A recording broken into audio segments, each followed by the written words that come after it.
तिरंगे को सैल्यूट किया जाएगा और आज के सेशन की शुरुआत की जाएगी और आराम आराम से बौद्ध धर्म पढ़ा जाएगा, ठीक है ना, आराम आराम से। तो स्टार्ट कर दे लाल, सब लोग एक बार जय हिंद लिख दीजिए और लेक्चर स्टार्ट कर दिया जाए। देखो, जब एंशिएंट प्राचीन भारत में जिस समय 6वीं शताब्दी चल रही थी, उस समय भारत में महात्मा बुद्ध का जन्म हुआ था 6वीं शताब्दी में। आप जरा समझिएगा महात्मा बुद्ध के बारे में यदि मैं आपको बताने की कोशिश करूं।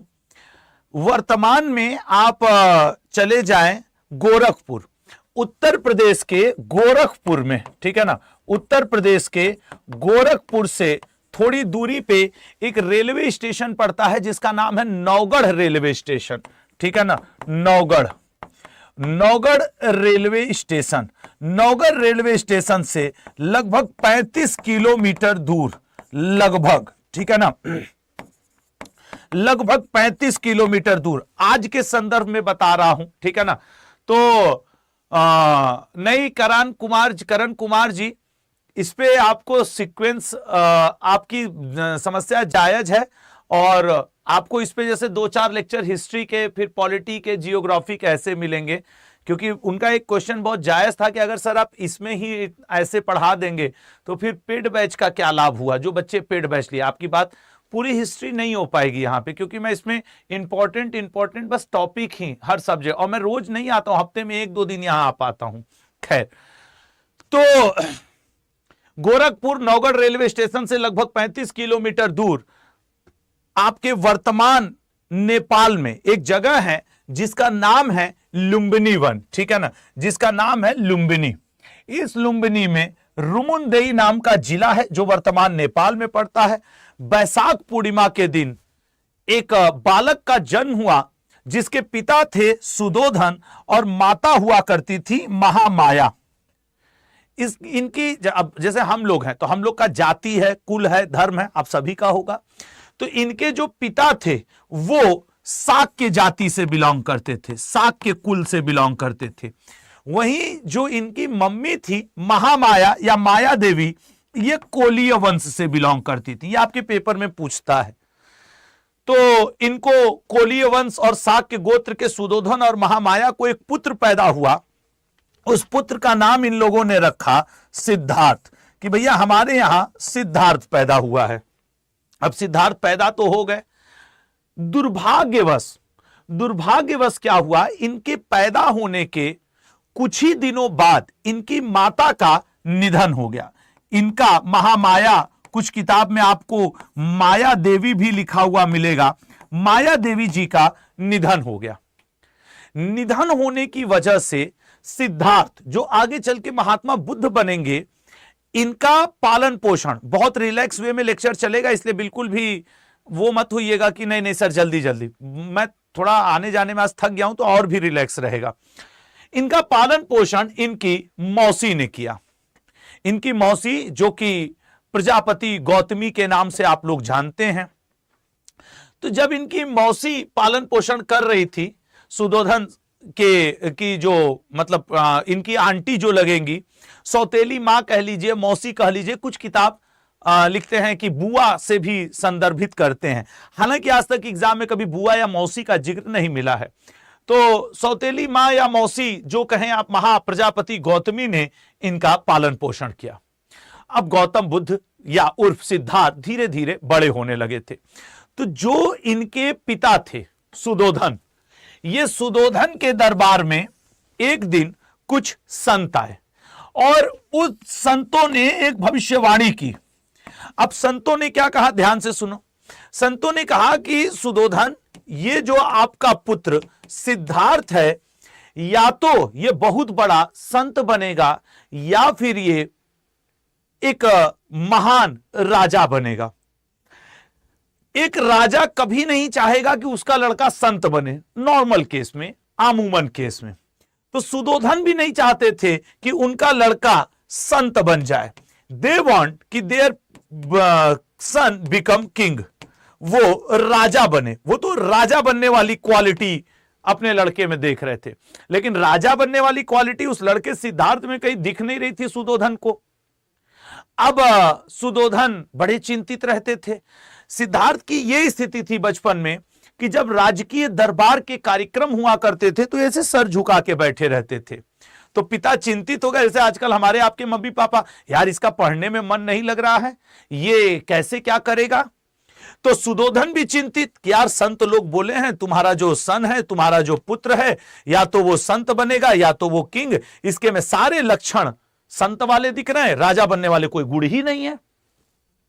अब सुधोधन, राजा लोग क्या होते हैं, अपने मंत्री से सलाह लेते हैं या जो उनको लगता है, जैसे आपके संविधान में है कि प्रेसिडेंट आर्टिकल 143 के अंतर्गत चीफ जस्टिस ऑफ इंडिया से सलाह लेगा चाहे तो, ठीक उसी तरीके से सुधोधन ने अपने मिनिस्टर्स को बुलाया, इधर आओ, बताओ मेरा लड़का राजा टाइप की क्वालिटी कैसे आएगी। तो राजा टाइप की क्वालिटी के लिए फिर इनके मंत्री होते हैं, उन्होंने कहा सर आपके लड़के की उम्र 15-16 साल हो चुकी है, ऐसा करिए, ठीक है ना, ऐसा करिए आप कि अपने लड़के को नृत्य, गाना, लड़की, बजाना, जो आपके बजाना गाना जितना कुछ भी होता है, गाना बजाना सब में लगा दीजिए। लड़कियां युवतियां आवे, वो गाना बजाना करें, और रंगीन रंगीन इनको वो जो रंगारंग कार्यक्रम, रंगीन कार्यक्रम जो होते हैं नाचने के, वो सब इनके सामने करवाइए। अब गाना बजाना, नृत्य, लड़की, युवा, इनमें उलझाने की कोशिश की गई सिद्धार्थ को कहीं ना कहीं उन मंत्रियों के सलाह पे।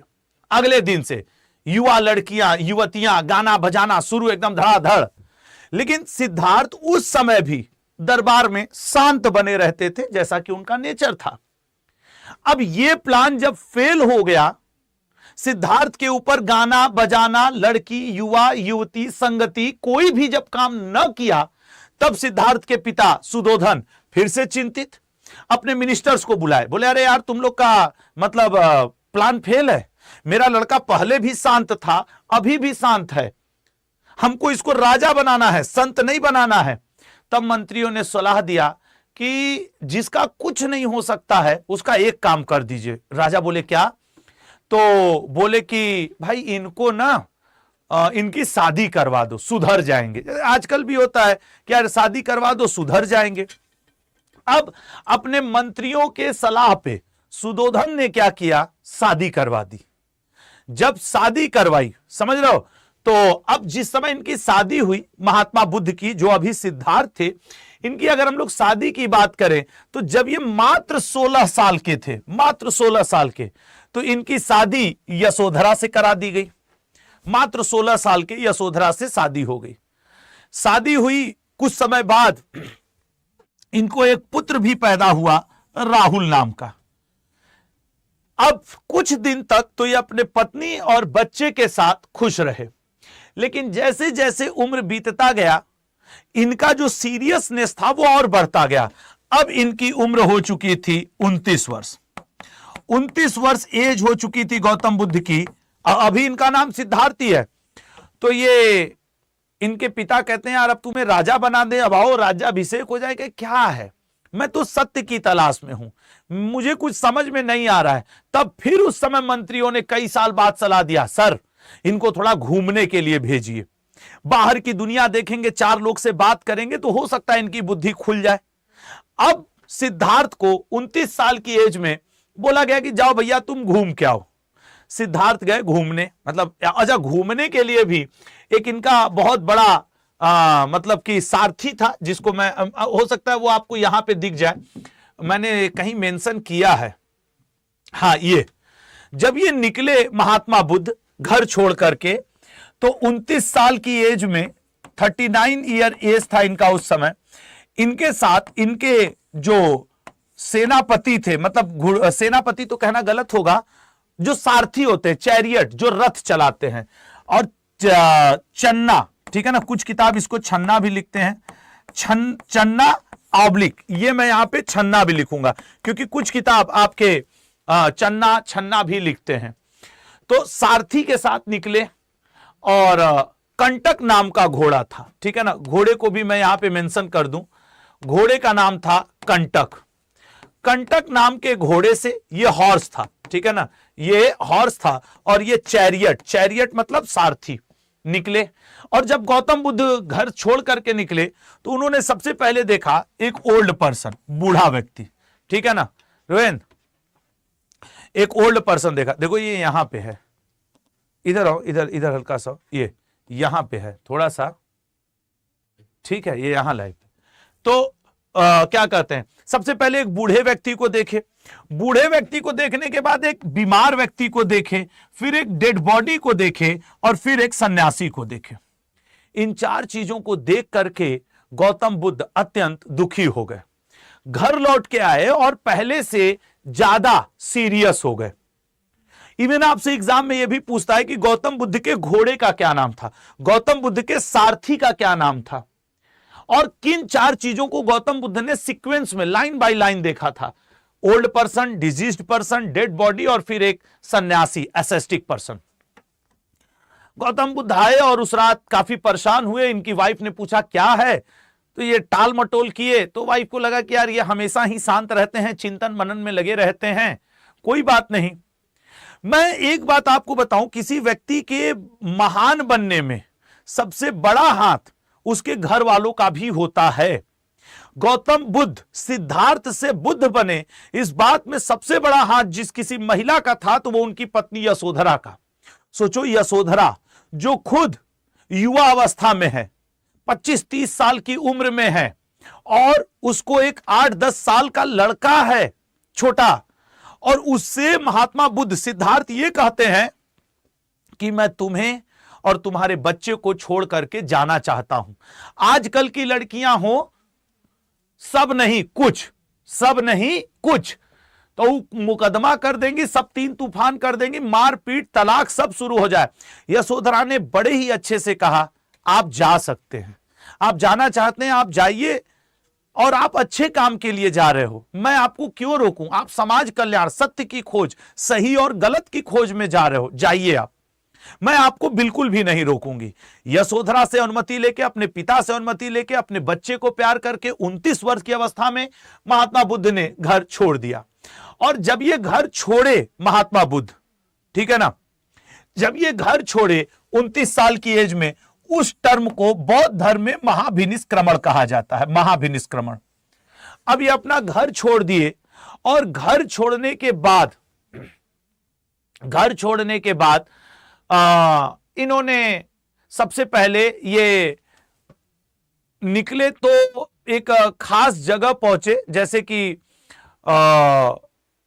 सबसे पहले ये घर से निकले तो 7 दिन तक, यस, यहां पे अब मैं थोड़ा सा एक ब्लैंक पीपीटी लूंगा और यहां आपको बताऊंगा 7 डेज। ये घर, इनका घर कहां था सर, आधुनिक नेपाल।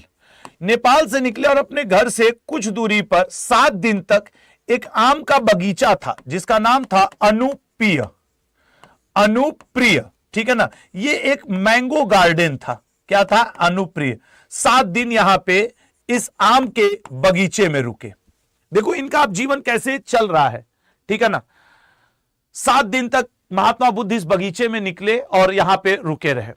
उसके बाद ये थोड़ा आगे बढ़े और आधुनिक नेपाल, लेकिन उस समय नेपाल ओपाल जैसा कुछ था नहीं, सब भारत ही था, अखंड भारत जिसे आप कहते हैं, वहां से आए। और भारत में उस समय कॉन्सेप्ट चल रहा था महाजनपद का। नेपाल के बहुत सटा हुआ है आपके बिहार, और बिहार के पास एक महाजनपद था वैशाली। इस वैशाली में आए तो यहां पे इनको एक संत से मुलाकात हुई, और उस संत का नाम था अलार कलाम। अलार कलाम, अलार कलाम जी से इनकी मुलाकात हुई। अलार कलाम को इन्होंने अपना पहला गुरु मान लिया कि भैया आप हमारे पहले टीचर हैं, आप हमारे पहले गुरु हैं। ये बताइए सत्य क्या होता है, असत्य क्या होता है, आत्मा क्या है, परमात्मा क्या है। तो अलार कलाम ने इन्हें सांख्य दर्शन की शिक्षा दी।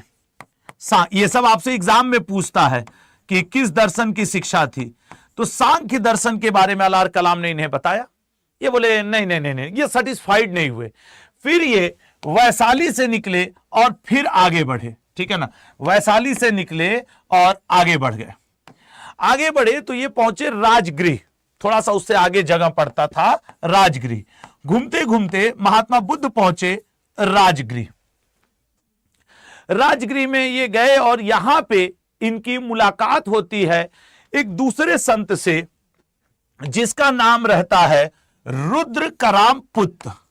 रुद्र कराम पुत्र, रुद्र कराम पुत्र को इन्होंने अपना परमानेंट गुरु मान लिया।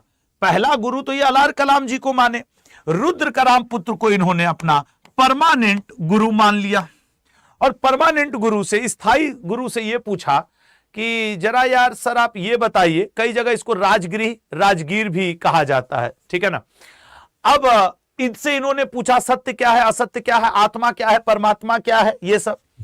तो इन्होंने बड़ा सही बोला कि देखो, लोग कहते हैं कि स्वर्ग है नरक है, लेकिन स्वर्ग किसने देखा है?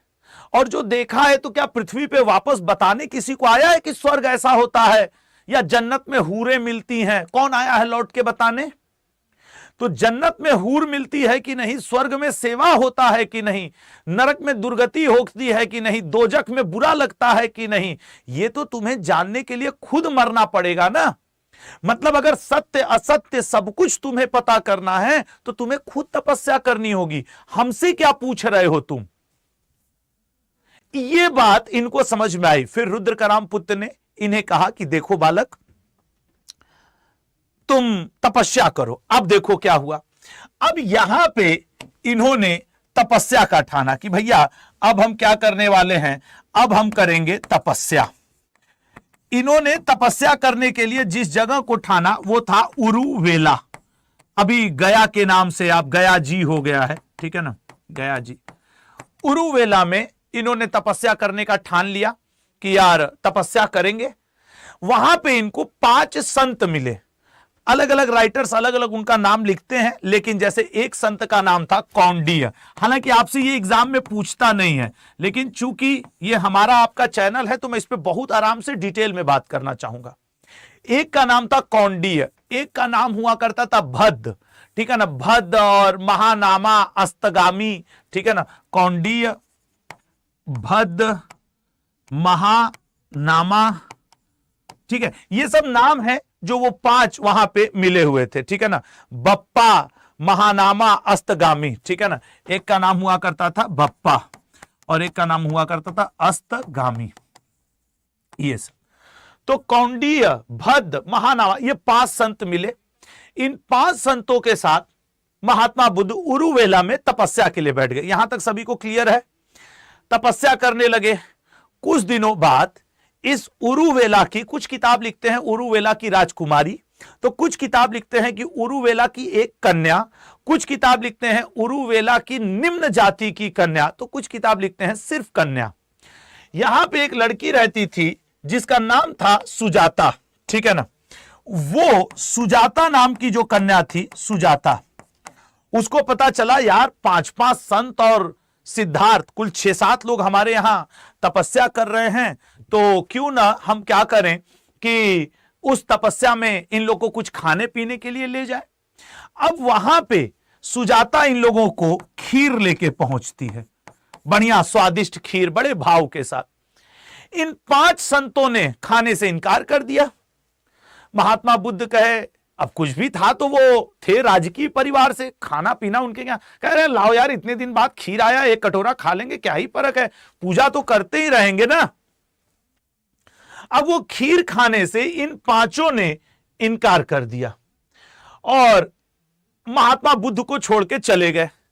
महात्मा बुद्ध ने उस खीर को, जो उस समय सिद्धार्थ थे, ठीक है ना, वो उस समय सिद्धार्थ थे, उन्होंने कहा कि नहीं नहीं भैया हम खा रहे। अब वो खीर खा लिए।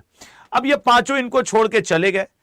इनके छोड़ के जाने के 8वें दिन, ये डेट भी पूछता है, 8वें दिन महात्मा बुद्ध को ज्ञान की प्राप्ति हुई। अब आप पूछ सकते हो सर किसी को ज्ञान की प्राप्ति हुई ये कैसे पता चलता है? इनलाइटमेंट हुआ जिस दिन मन में खुराफात आना बंद हो जाए, सर्वजन हिताय सर्वजन सुखाय की भावना सबसे ऊपर हो जाए, आप समझिएगा आपको भी ज्ञान की प्राप्ति हो गई है। किसी के दुख में दुखी होना, किसी के सुख में सुखी होना, सर्वजन हिताय सर्वजन दुखाय सुखाय, इस भावना के साथ जीना ही ज्ञान की प्राप्ति है। नहीं हमारा अकाउंट भर जाए, हमारा लड़का पढ़ ले, हमारा मकान बन जाए, हमारा कार बन जाए, पड़ोसी के घर में आग लग जाए, उसकी बिटिया भाग जाए, उसका लड़का चोर बदमाश निकल जाए, ये ज्ञान नहीं है। ज्ञान ये है कि भैया वो भी अच्छा करें, हम भी अच्छा करें, भारत भी बढ़िया करे, हम भी, यही ज्ञान है, ठीक है ना। खैर, तो अब महात्मा बुद्ध को ज्ञान प्राप्त हुआ। महात्मा बुद्ध को जब ज्ञान प्राप्त हुआ तो महात्मा बुद्ध ने बड़े ही सहज भाव से, जो महात्मा बुद्ध को ज्ञान प्राप्त हुआ तो उसके बारे में देखो। महात्मा बुद्ध पीपल के पेड़ के नीचे बैठ के ये ज्ञान प्राप्त किए थे। तो बौद्ध धर्म वालों ने कहा नहीं नहीं नहीं नहीं नहीं नहीं नहीं, नहीं। पीपल का पेड़ नहीं, अब उसको बोधि का वृक्ष बोलिए। जिस दिन महात्मा बुद्ध को ज्ञान प्राप्त हुआ था वैशाख पूर्णिमा का दिन था। बौद्ध धर्म में कहा गया नहीं, अब इसको बुद्ध पूर्णिमा बोलिए। निरंजना नदी, जिसे पुनपुन नदी, बौद्ध धर्म में उसको कहा गया फल्गु नदी, अब बोलिए। जिस स्थान पे ज्ञान प्राप्त हुआ था अब उसे इनके ज्ञान प्राप्ति के बाद बोध गया कहा गया, और स्वयं महात्मा बुद्ध को तथागत कहा गया। अब महात्मा बुद्ध का नाम पड़ गया तथागत। अब सिद्धार्थ बन चुके थे बुद्ध। वैसे तो किताब में ये कई जगह मेंशन है, आधिकारिक रूप से भी यही है कि महात्मा बुद्ध ने अपनी प्रथम शिक्षा उन 5 संतों को दी, लेकिन ऐसा नहीं है लाल।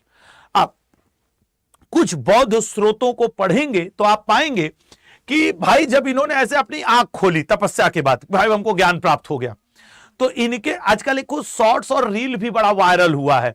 उस रील में आप लोगों ने देखा होगा कि महात्मा बुद्ध ऐसे तपस्या कर रहे हैं, पानी बरसता है तो एक सांप आके उनके ऊपर खड़ा हो जाता है, और सामने 2 ठो ऐसे मजदूर टाइप के या गांव टाइप के या कृषक टाइप के, गांव पृष्ठभूमि से बिलोंग करने वाले लोग बैठे रहते हैं। ऐसा शॉर्ट्स आपने कहीं देखा होगा, ठीक है ना।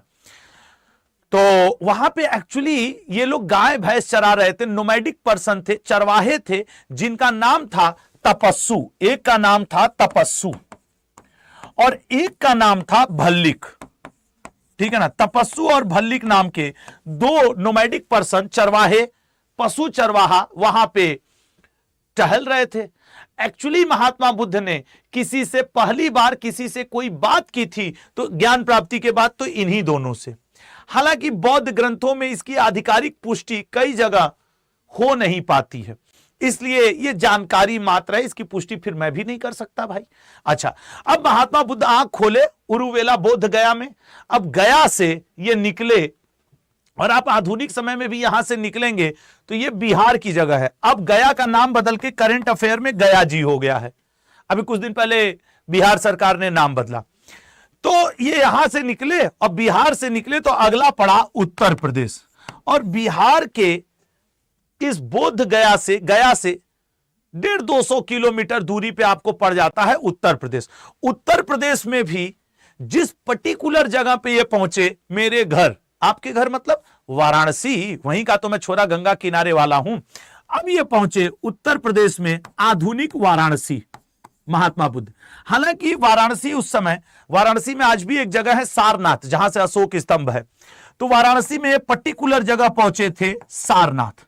सारनाथ में उस समय सारनाथ का प्राचीन नाम, उस समय सारनाथ का नाम सारनाथ नहीं था, यह भी क्वेश्चन पूछता है, याद रखिएगा, ऋषि पत्तनम, ठीक है ना, ऋषि पत्तनम था वहां का नाम। ऋषि पत्तनम पहुंचे क्योंकि सारे ऋषि वहीं पे रहते थे। वो 5 संत जो इनको छोड़ के गए थे वहीं बैठे तपस्या कर रहे थे।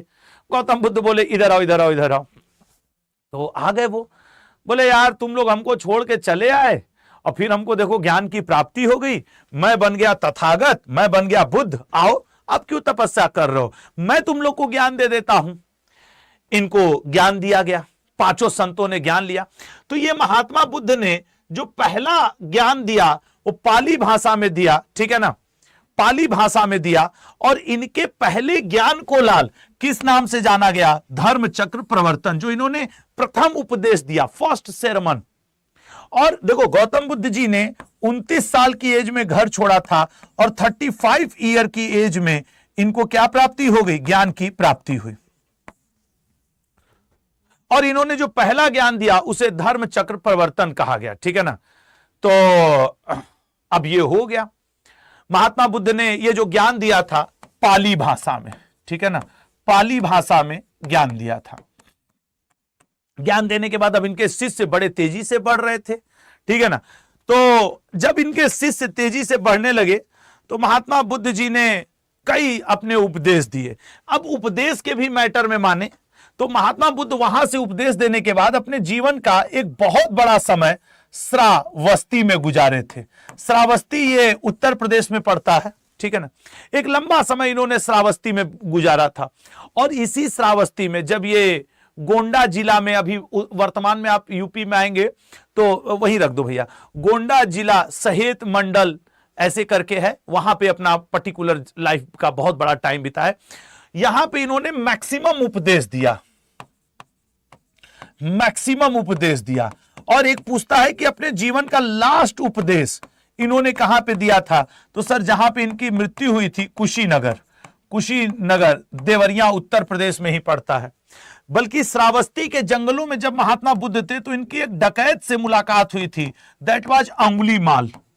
अंगुलीमाल डाकू से भी महात्मा बुद्ध की वहां पे मुलाकात हुई थी और अंगुलीमाल को भी इन्होंने क्या किया कि सभ्य पर्सन बना दिया। और कुशीनगर में इन्होंने जो अपना लास्ट उपदेश दिया था, लास्ट उपदेश किसको दिया था? सुभद्र नाम के व्यक्ति को। यह भी पूछता है, जैसे इन्होंने अपना पहला उपदेश 5 संतों को दिया था, अपना लास्ट उपदेश सुभद्र नाम के व्यक्ति को दिया था। यह जो कुशीनगर था ये मल्ल गणराज्य के अंतर्गत आता था, मल्ल गणराज्य।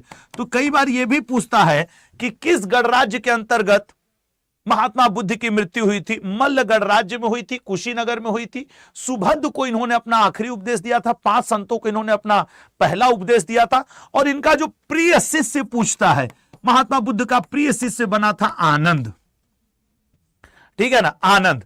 महात्मा बुद्ध ने अपने जीवन के 20वें वर्ष में, अपने जीवन के 20वें वर्ष में अंगुलीमाल को 20वें वर्ष में ज्ञान प्राप्ति के बाद अंगुलीमाल को ज्ञान दिया था। यह आपके सीजीएल में पूछा इसलिए मैंने इसको मेंशन किया। अच्छा, महात्मा बुद्ध इतने प्रतापी होते चले गए कि बहुत सारे राजा, जैसे कि उस समय का एक राजा हुआ करता था बिंबिसार, बिंबिसार, इसने महात्मा बुद्ध को फॉलो करना शुरू कर लिया। उसके बाद अजातशत्रु, अजातशत्रु नाम का उस समय एक शासक हुआ करता था, इसने भी मगध में महात्मा बुद्ध को फॉलो किया। प्रसेनजीत, ये कौशल का राजा हुआ करता था, इसने भी महात्मा बुद्ध को फॉलो किया था। वो एक होता चंड प्रधोत, चंड प्रधोत और उदाइन, ये सब महात्मा बुद्ध को फॉलो करना शुरू कर दिए थे। मतलब फॉलो करना इन द सेंस कि शरण दिए हुए थे, कुछ कहते नहीं थे। और प्रद्योत, ठीक है ना, ये वो राजा हैं जो महात्मा बुद्ध को, ये अवंती का हुआ करता था, उदाइन आपके वत्स का हुआ करता था, प्रसेनजीत कौशल का, अजातशत्रु मगध का, बिंबिसार मगध का, ये सब, हर्षवर्धन, अशोक, मतलब बौद्ध धर्म से ये सब प्रभावित शासक थे। हर्षवर्धन भी प्रभावित था, आगे चल के अशोक भी प्रभावित हुआ था, आगे चल के दशरथ भी प्रभावित हुआ था। ये दशरथ भगवान राम वाले नहीं है।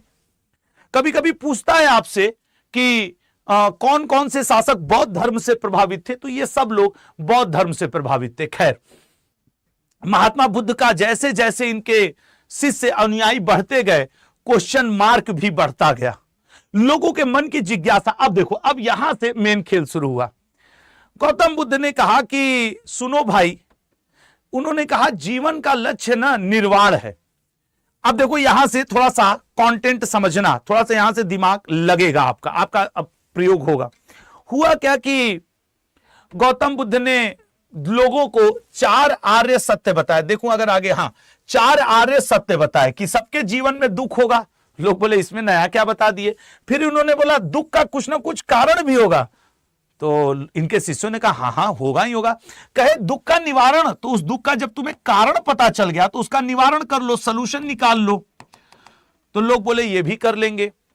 फिर महात्मा बुद्ध ने बोला दुख निरोध प्रतिपदा गामिनी, भविष्य में तुम्हें कोई दुख ना हो इस बात का थोड़ा सा तुम कोई इंतजाम कर लो।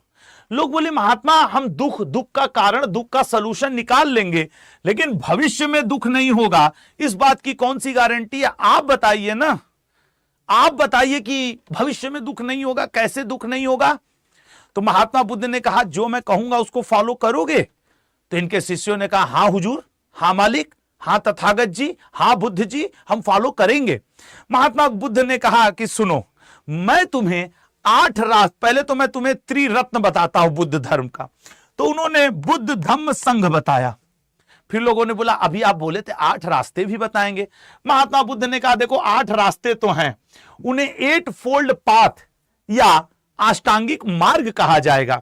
तो एक्चुअली महात्मा बुद्ध जी ने 8 रास्ते बताए जिन्हें अष्टांगिक मार्ग 1 2 3 4 और 5 6 7 8, मैंने ऐसे इसलिए लिखा है, शुरू के 2 रास्तों को प्रज्ञा कहा गया, बाद के 3 रास्तों को सील कहा गया और लास्ट वालों को समाधि कहा गया।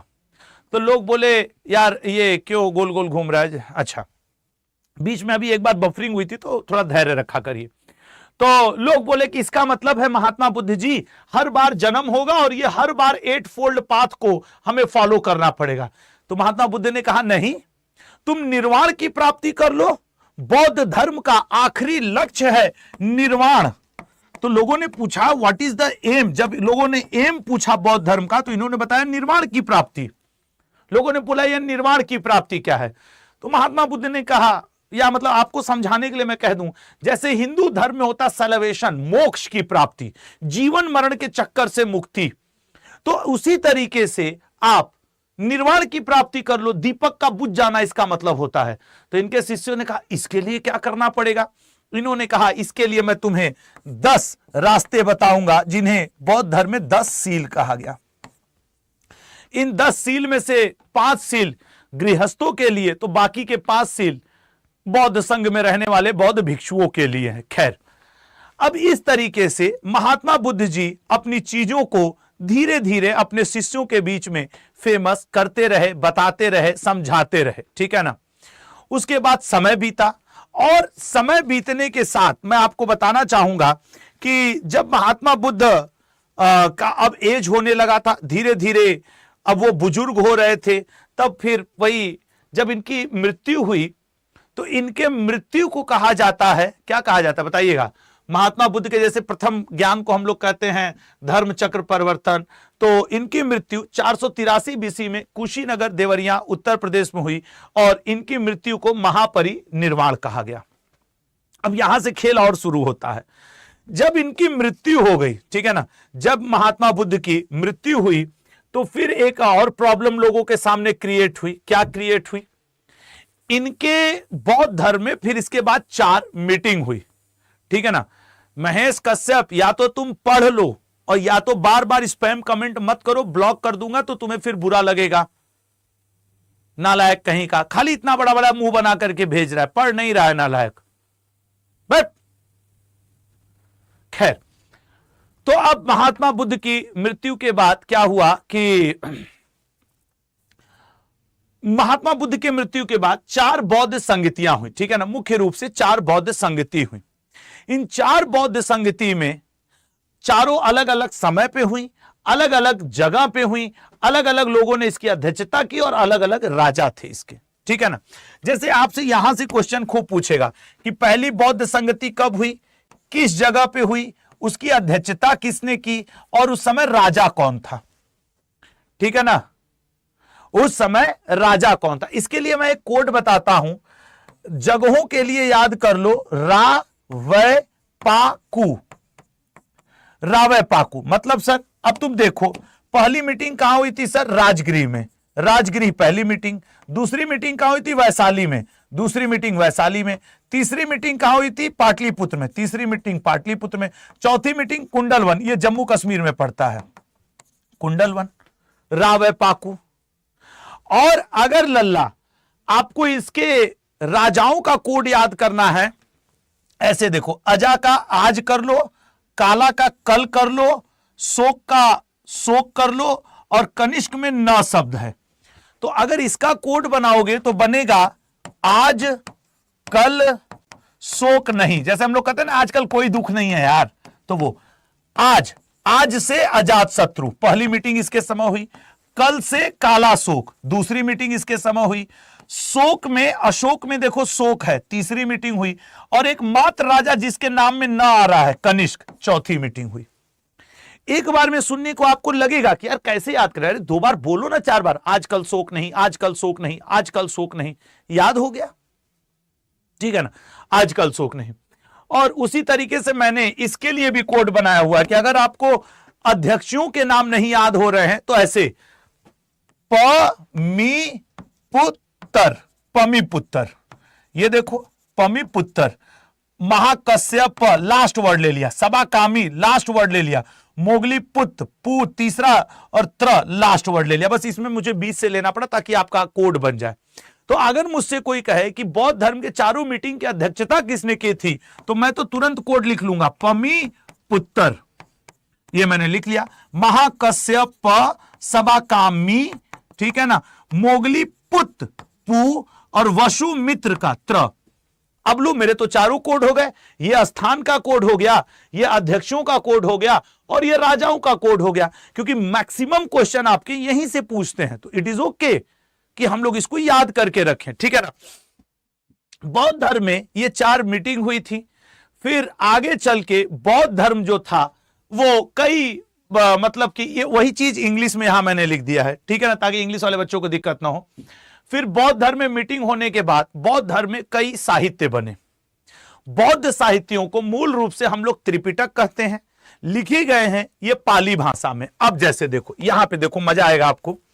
ये जो विनय पिटक, सूत पिटक, अभिधम्म पिटक है ना, इसके अलावा दीपवंश, महावंश, जातक कथाएं जिनकी संख्या 549 है, ये भी बौद्ध धर्म की किताबें हैं। अब सबसे पहले बात कर लेते हैं विनय पिटक। विनय पिटक 3 भाग में मुख्य रूप से बटा हुआ है। विनय पिटक के एक भाग को हम लोग कहते हैं परिवार, ठीक है ना, एक भाग को हम लोग कहते हैं परिवार। एक इसके अंग का नाम है सूत विभंग, सूत विभंग, ये भी आपसे पूछता है, ये भी विनय पिटक से ही। और एक है खुद्दक। तो अगर कभी कभी आपसे पेपर में पूछे कि सूत विभंग किस धर्म की किताब है, बौद्ध धर्म की, परिवार किस धर्म की किताब है, बौद्ध धर्म की, खुद्दक किस धर्म की किताब है, बौद्ध धर्म की, ठीक है ना, विनय पिटक। इसी तरीके से सूत पिटक के भी कुछ भाग हैं। सूत पिटक में देखो, एक है दीर्घ निकाय, दीर्घ निकाय, एक इसका भाग है मध्यम निकाय, ठीक है ना, मध्यम निकाय। ये देखो, ये सूत पिटक के भाग हैं। मध्यम निकाय, संयुक्त निकाय, अंगुत्तर निकाय, और ये सब चीजें ही आपसे पेपर में पूछता है। तब उस समय याद आता है कि यार हमने ठीक से पढ़ा क्यों नहीं। अंगुत्तर निकाय, उसी तरीके से दीर्घ निकाय। तो ये जो मैं चारों लिखा, दीर्घ, अच्छा दीर्घ निकाय लिखा, दीर्घ निकाय, मध्यम निकाय, अंगुत्तर निकाय और खुद्दक निकाय, यहां पे कर लो खुद्दक निकाय। ये सब किसके भाग हैं, सूत पिटक के, ठीक है ना, सूत पिटक के। तो सूत पिटक, विनय पिटक के मेनली आपके पेपर में आते हैं, इसलिए हमने आपको ये दोनों के बारे में बताया है। अच्छा, इसके अलावा बौद्ध धर्म आगे चल के 2 भाग में बांटा। अच्छा, सूत पिटक का यहां पे लिखा हुआ था, चलो अच्छा है ना, अच्छी राइटिंग में लिखा हुआ है कि सूत पिटक के भाग, विनय पिटक के भाग और आपके अभिधम्म पिटक के भाग। अच्छा, अब यहां पे थोड़ा सा ध्यान से देखना। बौद्ध धर्म बेसिकली 2 भाग में बटा, जो आप जानते हो। एक को आप कहते हो हीनयान और एक को आप कहते हो महायान, ठीक है ना, हीनयान महायान। लेकिन जरा यहां भी देखना, हीनयान आगे चल के 2 भाग में बटा था, वैभाषिक और सौतांत्रिक, ठीक है ना। तो जिसे आप थेरावाद और क्या लिखा है, श्रावस्तीवाद, ठीक है ना ये। लेकिन मेनली यही पूछता है कि वैभाषिक और सौतांत्रिक में कौन बटा था, तो हीनयान, ठीक है ना। वहीं जो महायान है वो 2 भाग में बटा था, जिसके बारे में यहां पे लिखा हुआ है। अच्छा, महायान का ही एक भाग है शून्यवाद, ठीक है ना, जो आप शून्यवाद कहते हो। एक तो इसमें मध्यमवाद है और एक है विज्ञानवाद। तो अगर कभी आपसे पूछे कि शून्यवाद, शून्यवाद और मध्यमवाद ये दोनों किसके भाग हैं, तो दोनों ही भाग हैं आपके महायान के, ठीक है ना, दोनों ही भाग हैं महायान के। ये अभी तक हम लोग सिर्फ इतना जानते थे, हीनयान महायान, लेकिन इसके अंदर भी जाता है। और तब आपसे क्वेश्चन पूछता है कि यार वैभाषिक सौतांत्रिक किसके भाग हैं, तो हीनयान के। या फिर आपसे पूछ दे शून्यवाद मध्यमवाद किसके भाग हैं, तो महायान के, ठीक है ना, महायान के। हीनयान महायान में कुछ बेसिक डिफरेंस है जो अगर आप समझें तो आपको मजा आएगा। जैसे देखिए, मैं आपको समझाता हूं बारी बारी। हीनयान धर्म वाले कहते हैं कि हमारा कोई तीर्थ स्थान नहीं है, जबकि महायान धर्म वाले कहते हैं नहीं नहीं, हमारा 4 तीर्थ स्थान है, जहां महात्मा बुद्ध का जन्म हुआ, जहां उन्हें ज्ञान की प्राप्ति हुई, जहां उन्होंने पहला ज्ञान दिया, जहां उन्हें ज्ञान की प्राप्ति हुई, जहां उनकी मृत्यु हुई। हीनयान वाले कहते हैं हम मांस नहीं खाएंगे। महायान कहते हैं नहीं यार, मेरा मूड, मैं खाना चाहूं तो खाऊंगा, नहीं खाना चाहूं तो नहीं खाऊंगा। हीनयान वालों ने पाली भाषा में मूल सारी अपनी ग्रंथें लिखी, महायान वालों ने संस्कृत को भी एंट्री दी। हीनयान वाले मूर्ति पूजा नहीं करते हैं, वहीं महायान वाले मूर्ति पूजा में ट्रस्ट करते हैं, महात्मा बुद्ध की मूर्तियां हैं। हीनयान वाले बुद्ध को एक महापुरुष मानते हैं, वहीं महायान वाले बुद्ध को एक देवता के रूप में मानते हैं। हीनयान का आदर्श अहर्त है तो महायान का आदर्श बोधिसत्व है। जो सीरियस लड़का लड़की होगा ना, उसे इस लेक्चर की वैल्यू समझ में आ रही होगी कि यार एक ही लेक्चर में आशुतोष सर क्या क्या बताते जा रहे हैं। और बाकी लोग तो अब बताइए, इसी में से क्वेश्चन आता है, वो आपसे पूछ देगा इनमें से कौन से मूर्ति पूजक नहीं है, हीनयान, महायान और एक कोई और नाम देके इनमें से कोई नहीं। या फिर पूछ देगा कि बौद्ध धर्म की कौन सी शाखा तीर्थ स्थानों में विश्वास करती है, फिर हीनयान, महायान। या फिर वो पूछ देगा महायान का आदर्श कौन है। तो यहां से आपके एमसीक्यू बनते हैं लाल। बाकी लोग तो ठीक है, जो इधर उधर के 2-4 कमेंट करते हैं करते रहे, अब उससे क्या ही फर्क पड़ेगा। तो हीनयान महायान के बारे में हम लोगों ने बात किया, वही सेम चीज इंग्लिश में भी लिख दिया हूं ताकि दिक्कत ना हो, ठीक है ना। उसके अलावा थोड़ा सा मैंने कुछ मिसलेनियस फैक्ट्स भी दिए थे जो आपको पढ़ने में, जैसे अब एक बार पेपर में पूछा था सर्वाधिक बुद्ध मूर्ति किस शैली में बनी है, गांधार शैली में। बुद्ध की पहली मूर्ति किस शैली में बनी है, मथुरा कला में बनी है। वसुमित्र द्वारा लिखी गई किताब बुद्ध चरित्र को बौद्ध धर्म का विश्वकोश, इंसाइक्लोपीडिया बुद्धिज्म कहा जाता है। ये मैंने कुछ एक्स्ट्रा फैक्ट्स लगाए हैं लल्ला आपके लिए, ठीक है, कि आपको इन एक्स्ट्रा फैक्ट्स से क्या मिले। बौद्ध संघ में प्रवेश की प्रक्रिया को उपसंपदा कहा जाता है और मिनिमम 15 साल एज होगा तब आप बौद्ध संघ में प्रवेश कर सकते हैं। वे लोग जो बौद्ध धर्म को मानते हैं और गृहस्थ लोग होते हैं उन्हें उपासक कहा जाता है। जैसे मान लो हम गृहस्थ हैं और हम बौद्ध धर्म में ट्रस्ट करें तो हमें उपासक कहा जाएगा। बौद्ध, जैसे संसद में खड़ा होकर लोग कहते हैं ना आर्टिकल इतना, एक्ट नंबर इतना, तो जब बौद्ध संघ में आप रहते हो और किसी प्रस्ताव को पढ़ते हो तो उसे नति कहा जाता है। यह एसएससी रेलवे का क्वेश्चन है कि बौद्ध धर्म में नति क्या है। नति बौद्ध संघ में प्रस्ताव को कहते हैं। कोई प्रस्ताव आता है, कोई प्रपोजल आता है तो कहा जाता है एक नति आया था। जैसे आप कहते हैं यार मेरा एक प्रस्ताव है, तो अगर आप बौद्ध धर्म में यही बात कहोगे तो आप ऐसे कहोगे मेरा एक नति आया है। गॉट इट माई पॉइंट लल्ला। एक होता है श्राड़मेर, जब कोई अच्छा प्रस्ताव पढ़ने को, अब जैसे कोई प्रस्ताव आ गया तो नति आ गया, अब नति को मैं पढ़ के सुना रहा हूं, हाँ पढ़ोगे तभी तुम्हारा एसएससी रेलवे में सिलेक्शन होगा। इसका मतलब मैं क्या कर रहा हूं, अनुसावन कर रहा हूं। ये शब्दावलियां पूछता है कि बौद्ध धर्म में प्रस्ताव को पढ़ने को अनुसावन कहा जाता है। और जैसे संसद अभी चलती है तो बौद्ध कोरम जो है वो 20 व्यक्तियों का था, मिनिमम 20 व्यक्ति जब बौद्ध संघ के जुड़ते थे तभी। हाँ, प्रपोजल को नति कहा जाएगा, बिल्कुल प्रपोजल को नति कहा गया, ठीक है। तो ये ऐसे छोटे छोटे क्वेश्चन जो होते हैं ना एग्जाम में कई लोगों को गलत करवाते हैं। बौद्ध धर्म से रिलेटेड कुछ मठ, बौद्ध धर्म से रिलेटेड कुछ संत, ये भी मैंने यहां पे लिखा हुआ है आपके लिए। और मुझे अब जरूर बताइएगा कि ये तो मैं पहले ही बता चुका हूं कि बौद्ध धर्म के कौन कौन से राजा शिष्य थे। तो आज के लिए इतना ही। मैंने कम में आपको वो सब कुछ देने की कोशिश की जो बौद्ध धर्म के लेक्चर से आपको 1 या 2 क्वेश्चन का नंबर आवे तो आपको दिलवा दे।